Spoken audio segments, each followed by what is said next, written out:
شامل کراچی سے، جہاں کورنگی SSP ضلع کورنگی ساجد امیر صدرزئی کے حکم پر تھانہ زمان ٹاؤن پولیس نے 3 مختلف کارروائیوں کے دوران 2 ملزم ہیروئن سپلائر، 1 ملزم منشیات فروش، 1 ملزم گٹکا ماوا فروش، 4 ملزمان کو گرفتار کیا ہے۔ مزید تفصیلات جانتے ہیں کورنگی سے ہمارے بیورو چیف جاوید محمود آرائی سے۔ جی جاوید، کیا اپڈیٹ ہے آپ کے پاس؟ آگاہ کیجیے گا۔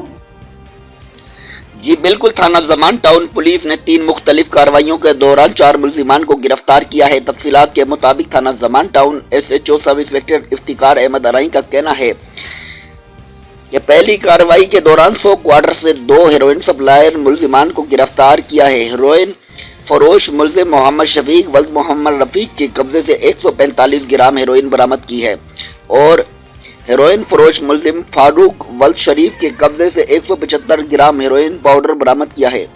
دوسری کارروائی کے دوران نورانی بستی سے منشیات فروش ملزم صادق حسین ولد شبیر حسین کے قبضے سے 125 گرام چرس برآمد کی ہے۔ تیسری کارروائی کے دوران W22 اسٹاپ کے قریب گٹکا ماوا فروش ملزم محمد جاوید ولد محمد ہاشم کے قبضے سے 30 پیکٹ گٹکا ماوا برآمد کیے ہیں۔ گرفتار ملزمان کا کرمنل ریکارڈ چیک کیا جا رہا ہے۔ پولیس کی جانب سے ضابطے کی مکمل کارروائی عمل میں لائی جائے گی۔ گرفتار ملزمان کے خلاف مقدمہ درج کر دیا گیا ہے۔ مزید تفتیش کا عمل جاری ہے۔